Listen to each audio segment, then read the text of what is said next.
Hello.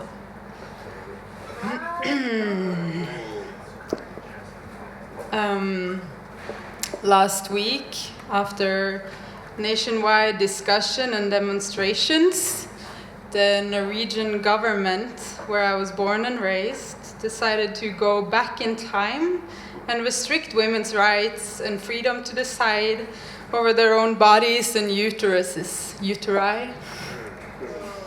So this is to the endless fight to free the pussy.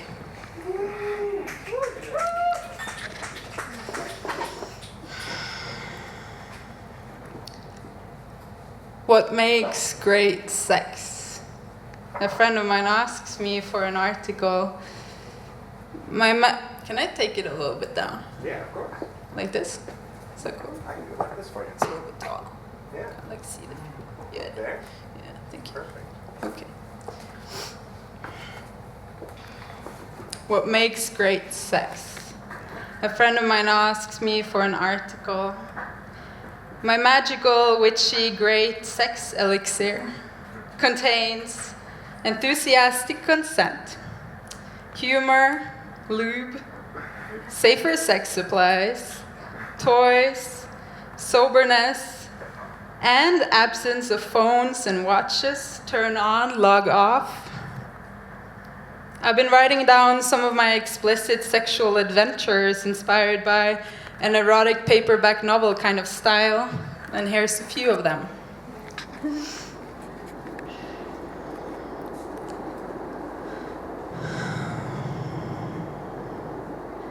I'm leaning up against the biggest tree I could find, still receiving beams of warm light all the way up at the crown. I embrace the tree with both of my arms, and you enter me as if you belong. You're moving through me like waves, your hands on my hips, my hands wrapped around the trunk of the tree, a threesome with Mother Earth. You later pour the seeds from inside of the sticky, deflated condom, out and down, hitting her roots with a silent splash.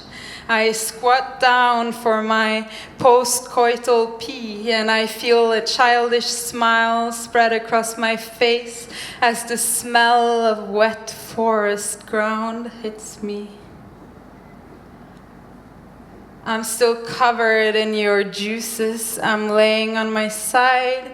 You're above me. We're laying right next to the lake in the murky light just after the sunset. My head in your lap, your hand softly stroking my hair, and I'm giving you head. Haben Sie vielleicht Cannabis?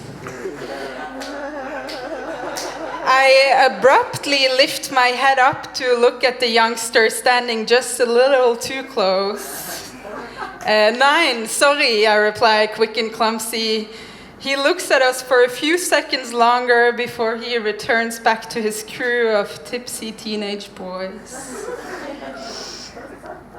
I watch you fuck yourself until you come. I lean over to lick your fingers afterwards. We pour ourselves wine while he goes down on us, one after the other. We tell him he's being a good slave, and while he's got his face between your legs, I get up, lift up his skirt, and spank him, making him moan into your pussy. You will stay there as long as we tell you to, slave. Yes, mistress. Thank you, mistress, he mumbles into you. I place strawberries in your mouth and kiss your forehead. After a while, I order him over to my bed. I have him take out the handcuffs and I chain his wrists and ankles to the metal of my IKEA bed. I let him lay there with his heart on while we continue watching a movie in my sofa. He's in passionate agony. Blindfolded, we take turns teasing him with kisses and biting and spanking when we feel like it. We strap a gag ball to his mouth, the kind with the dildo on the other end, so now he looks like a crooked unicorn. And I ride his cock while you ride his mouth facing me. And we make out on our human carousel. We release him from his cuffs. We release him from all of his chains. We undress him from his sweaty latex skirt. I command him to use his hand and mouth on you until you come. And I caress you, nesting in my arms. We end up in a naked, sweaty pile, smiling, thankful, warm, buzzing. He says thank you and leaves.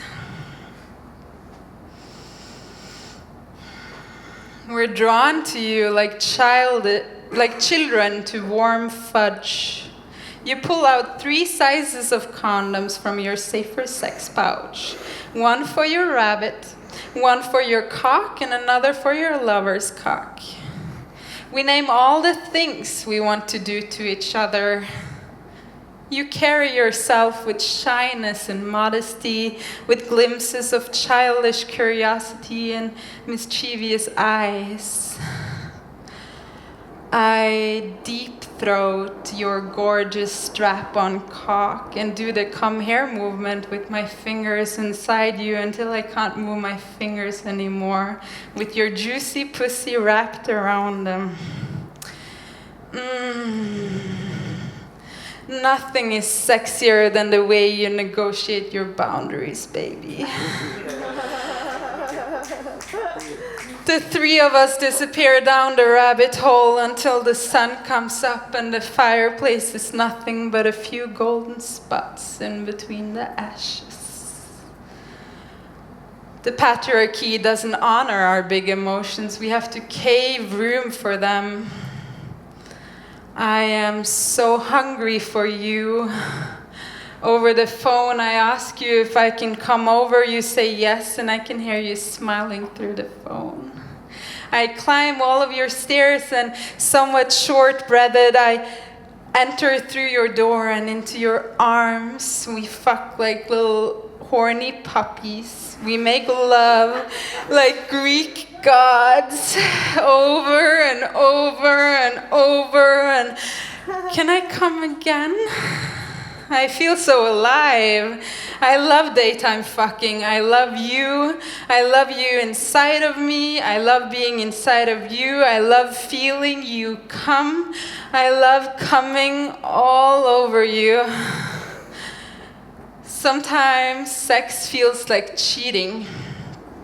Not that kind of cheating. I'm talking about cheating on life itself kind of cheating. The one where you lay there all sweaty and blissed out afterwards, feeling like you just hacked living life. The kind where you have to pinch your arm to see if you're still dreaming, fantasizing, longing for a naked embrace.